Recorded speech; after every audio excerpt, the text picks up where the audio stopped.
오늘 나눌 부분이 40과입니다. 말씀을 통한 기도인데요. 여러분 혹시 텍스트 파일 가지고 계시면 보시면 되고요. 안 가지고 계시면 나중에 찾아보시면 되겠죠. 말씀을 통한 기도라고 했습니다. 기도에 대한 이야기를 쭉 하고 있습니다. 요즘은요. 그 중에서 말씀을 통한 기도, 이렇게 말씀 나옵니다. 시편 기자는 주의 말씀대로 나를 살아나게 하소서 이랬거든요. 말씀대로 하나님은 우리를 살리시고 우리에게 역사하십니다. 그래서 말씀과 기도는 그 평형을 이루는 저울의 양쪽의 추와 같다 이랬거든요. 그래서 말씀이 없으면 기도가 다른 방향으로 가버린다는 거예요.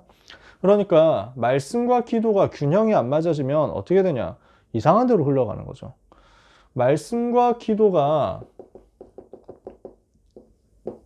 균형이 안 맞으면 한쪽으로 흘러가 버리는 거예요. 말씀만 있고 기도가 없다 이러면은 그냥 이론, 지식 이렇게 해가지고 종교인으로 딱 가버리죠. 말씀이 없고 기도만 있다 이러면 어떻게 됩니까? 신비주의로 다 가버린단 말이에요. 이러니까 반드시 말씀과 기도가 같이 가야 되죠. 자, 그래서 이 부분을 두고 우리에게 주시는 말씀입니다. 초대교회가 예수님의 약속을 받지 않고 무작정 기도했다면 어려운 상황 속에서 끝까지 기도 못했을 겁니다. 초대교회가 기도할 수 있었던 배경이 뭡니까? 사도행전 1장 4절 8절에 약속을 붙잡았기 때문에 사도행전 1장 14절을 할 수 있었다는 거죠. 그러니까 여기에 하나님의 능력이 나타나잖아요. 그래서 요한복음 15장 7절에는 기도 응답받는 비밀에 대해서 예수님이 이렇게 말씀했습니다. 너희가 내 안에 거하고 내 말이 너희 안에 거하면 무엇이든지 원하는 대로 구하라. 그리하면 이루리라. 즉 말씀대로 구하면 이루신다는 거죠. 우리는 능력 없으면 일을 할 수가 없고요. 기도 없으면 하나님의 능력이 있을 수 없습니다. 사람들이 방법을 찾지만 하나님의 능력 받는 것보다 더 좋은 방법 없잖아요. 그래서 교회에 필요한 것은 조직이나 방법이 아니고 성령께서 쓰시는 기도의 능력이 있는 사람입니다. 기도의 능력인데 이 기도의 능력을 어디에서 얻어낼 수 있느냐? 하나님의 말씀에서 찾아내고 얻고 누릴 수 있습니다. 왜냐? 말씀 속에 하나님의 능력이 무엇인지가 담겨 있기 때문에. 그래서 우리는 랩런트들에게 반드시 전달해야 되는 게 말씀을 통해서 기도하도록, 말씀이 기도 속에서 항상 녹아 있도록, 말씀이 기도 속에서 항상 살아있도록 도와주는 것입니다. 그러니까 우리 종교생활 해보신 분들은 아시잖아요. 옛날에 신비주의 이런 거 해보신 분들은 아시죠. 그러니까 그냥 기도 열심히 하고 오늘 그렇게 했거든요. 진짜 기도를 경상도 말로 쎄리 열심히 했는데 사실 응답이 없고 능력 절대 안 나타나고 현장 변화 안 되고 이렇게 하잖아요. 능력 나타나면 이상한 데로 가고요. 목사님 오히려 더 무시하고 이런단 말입니다. 목사님은 방언 못하는데 나는 방언할 줄 알고, 목사님 예언 못하는데 나는 예언도 하고, 이러니까 다 무시하는 거죠. 근데 그게 무속신앙이잖아요, 사실상. 제대로 된 게 아니거든요. 무엇을 우리가 해줘야 되냐? 진짜 기도가 되어지도록 랩런트를 도와야 되는데 어떻게 기도가 되어져야 되느냐? 말씀 붙잡고 기도가 되어져야 된다. 우리는 이 부분에 진짜 사활을 걸고 랩런트를 도와야 되겠습니다. 고등부 졸업하기 전에 우리 랩런트들이 말씀을 붙잡는 훈련이 돼야 되겠고 말씀이 기도로 연결되는 훈련 돼야 되겠습니다. 반드시요. 말씀 통한 기도가 왜 필요합니까? 이것이 필요한 이유가 있습니다. 쭉 설명이 많이 나오지만요. 하나님이 주시는 방향을 찾아야 우리의 문제가 풀리기 때문에 그렇습니다. 하나님이 우리에게 무엇을 원하시느냐 이 방향 찾아야 되거든요. 그래서 예수님께서도 틈을 내서 기도하셨잖아요. 세계를 진동시킨 요한 웨슬레가 어떤 일보다 기도가 본업이다. 그래서 하나님께서 우리에게 무엇을 원하시는지 그 시간표에 따라서 방향을 찾아야만 우리의 문제가 해결이 되겠죠. 그러므로 반드시 기도의 시간과 기도의 장소를 정해라 그랬습니다. 이것이 모든 기도의 시작이죠. 저는 제가 집중훈련을 앞으로 뭐 하겠지만요. 집중훈련 하면은 제일 하고 싶은 얘기는 요 얘기입니다. 작년 집중훈련 때도 요 얘기했고요. 기도 시간, 기도 장소 정해라. 왜 이게 중요하냐? 여기서 모든 게 시작되거든요. 이 시간에 말씀을 붙잡고 묵상하면서 혼자서 기도하고 하나님 바라볼 수 있다. 이러면은 여기에서 흑암이 꺾이고 하나님 나라 임하면서 전도의 문은 열려지고 하나님의 역사 시작되거든요.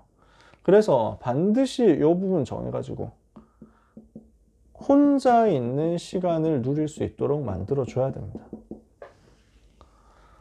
그래서 랩런트들이 서밋타임 가져야 되는데 이 부분을 저는요, 이거 할 수 있도록 만들어주는 게 중요하다고 생각합니다.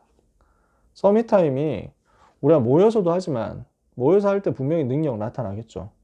근데 모여서 하는 거 해가지고 나는 서밋타임 했으니까 다 했네 라고 생각하면은 사실은 속는 겁니다. 솔직히 말해서. 모여서 할 때 되는 거는 다 할 수 있어요. 근데 우리 랩런트들이 항상 모여서 할 수 있냐? 아니잖아요. 어떤 순간에는 혼자만 서야 되는 순간순간들이 오거든요. 아무도 도와주지 않아도 살아남을 수 있는 비밀을 가져야 되는데 요 시간을 내가 누릴 수 있으면 승리할 수 있습니다. 그래서 우리가 그 아침 7시에 서밋타임 하는 시간, 이 귀중한 시간은 합심해서 기도해서 흑암 꺾는 시간이고, 랩런트 개인을 서밋으로 올린다라고 했을 땐 반드시 요게 필요합니다. 우리 아이들이 혼자서 기도할 수 있도록, 집중할 수 있도록 만들어줘야 되겠다. 그래서 이 시간에 혼자서 말씀 묵상해라. 그러면은 요 부분이 되어지면요, 혼자 있는 시간에 말씀을 조용히 묵상하고 영적인 힘을 얻는 그런 규례가 생기면 하나님은 그 다음에 주시는 것이 팀을 주십니다. 같이 할 수 있는 팀이 생겨요. 그래서 이거 먼저 하면은 요건 따라 나옵니다. 근데 요게 없으면 아무것도 못한다 이러면은 그 사람은 따로 떨어졌을 때는 생존할 수가 없고, 그 사람 따로 떨어졌을 때 전도도 펼칠 수 없다는 거거든요. 어디를 들어가든지 혼자서 기도할 수 있도록 기도 시간, 기도 장소 붙잡고 찾아내서 말씀 묵상할 수 있도록, 그래서 하나님 방향을 찾도록 이렇게 만들어줘야 되겠죠. 우리는 왜 이렇게 해야 되느냐? 영적 전쟁터에 나가는 군사거든요. 그러므로 우리는 하나님이 주시는 능력을 받아야 되겠습니다. 우리의 문제를 해결하기 위해서는 하나님의 방향을 알아야 되겠고, 영적 전쟁에 승리하기 위해서는 하나님이 주시는 능력을 얻어야만 됩니다. 그래서 말씀 붙잡아라. 우리의 원수가 누굽니까? 사단이죠. 사단은 거짓말로 아담 하와 무너뜨리고 우는 사자처럼 지금도 삼킬 잘 찾고 천사처럼 가장에서 우리를 속이고 있거든요. 그래서 사단이 하는 짓을 보니까 우리가 이 사단과 영적 싸움을 해야 되는데, 여기에 속지 않으려면 반드시 항상 깨어서 기도하면서 하나님이 주시는 말씀의 능력 얻어야 되겠다는 거거든요. 전도는 뭐냐? 사단의 손에서 사람을 건져내는 것이다. 마귀에게 눌린 모든 자를 고치신 예수님이 하신 것처럼 우리가 마귀에게 잡힌 사람 건져내는 겁니다. 그래서 우리에게 뭐가 필요하냐? 스가랴 4장 6절, 힘으로도 안 되고 능으로도 안 되고 오직 하나님의 신으로, 하나님의 성령의 역사, 우리에게 반드시 있어야 되는 거죠. 그러니까 여기에 필요한 것이 이 능력 얻을 수 있는 평상시 말씀 묵상과 기도의 비밀, 말씀 누리는 기도의 비밀이 필요하다는 것입니다. 요 답을 반드시 가져야 되겠죠. 자, 그러면 어떻게 기도해야 되겠냐? 우리가 언제 기도의 능력을 체험할 수 있습니까? 마가복음 1장 35절에 새벽에 그랬습니다. 시편 5편 3절에 아침에, 내가 아침에 주께 기도하고 주께 바라리이다. 다윗이 그랬죠. 사도행전 3장 1절에는 제9시 기도 시간에 이랬습니다. 그러니까 정시부터 시작하라는 것입니다. 제일 쉬운 게 정시기도잖아요. 제일 어려운 게 정시기도지만, 그러나 시작한다고 했을 때 규례 잡기 제일 쉬운 게 정시기도예요. 여기서부터 반드시 시작해라. 하나님께서 반드시 응답하시는 기도는 어떤 기도입니까? 반드시 응답받는 기도. 성경에 많이 나와 있겠습니다만 요한일서 5장 14절에 하나님의 뜻대로 구해라 이랬죠. 우리가 그를 향하여 가진 바 담대한 것이 이것이니 곧 그의 뜻대로 무엇을 구하면 그가 들으심이라. 요한일서 3장 22절에서 24절에는 계명을 가지고 지키는 기도다. 그럼 무슨 말입니까? 말씀 붙잡는 기도죠. 말씀 붙잡고 하라는 거예요. 요한복음 15장 7절에도 너희가 내 안에 거하고 내 말이 너희 안에 거하면 무엇이든지 원하는 대로 구하라. 말씀 붙잡은 사람이 마태복음 18장 18절에서 20절에 두세 사람이 합심해서 팀으로 기도한다? 응답하시죠. 요한복음 14장 14절에 예수 이름으로 기도하는 것입니다. 내 이름으로 무엇이든지 내게 구하면 내가 시행하리라. 그래서 반드시 응답받는 기도를 찾아내야 되겠는데 제일 먼저 해야 되는 부분은 이 부분입니다. 우리가 랩런트에게 이것을 전달해야만 되겠습니다. 그래서 무엇을 하도록 해줘야 되냐면요. 진짜 기도해야 될 이유가 렘넌트에게 나와야 됩니다. 왜 기도해야 되냐? 하나님이 주신 능력 얻어야만 되잖아요. 내 힘으로 할 수 없잖아요. 그럼 기도가 뭐냐? 하나님이 주시는 보좌의 능력 얻는 거잖아요. 하나님과 소통하는 것인데, 하나님과 대화하는 것인데, 하나님의 자녀가 숨을 쉬는 것인데, 근데 이 시간에 보좌의 능력이 임하잖아요.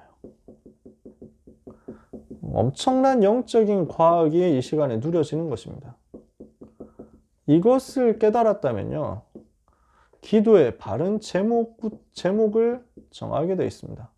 뭐가 나옵니까? 반드시 말씀의 흐름 속에서 나옵니다. 이 말씀의 흐름 따라가면서 세계복음화를 두고 하나님이 주시는 명령과 소원이 천명, 사명, 소명으로 나올 겁니다. 그죠? 요게 잡혀진 사람에게 무엇을 가지고 기도가 시작돼야 되느냐? 시간, 장소를 가지고 시작되는 것입니다. 모든 렘넌트에게 이 부분이 제대로 훈련될 수 있도록 우리는 도와야만 되겠습니다. 우리 귀한 모든 선생님들을 통해서 렘넌트 한 사람 한 사람을 살리는 역사 일어나게 되기를 축복합니다. 그래서 렘넌트 살리려면 뭐 하면 되냐? 렘넌트가 스스로 기도할 수 있도록 만들어지면 되겠죠. 우리가 만나는, 우리가 돕는, 우리가 섬기는 렘넌트 한 명 한 명이 아무도 도와주지 않아도 그 현장에서 살아남고 그 현장을 변화시키고 살릴 수 있는 전도제자 되도록, 혼자 있을 때 기도가 되어지는 제자로 서는 그 일에 심부름하는 우리 모든 선생님들 되시기를 축복합니다.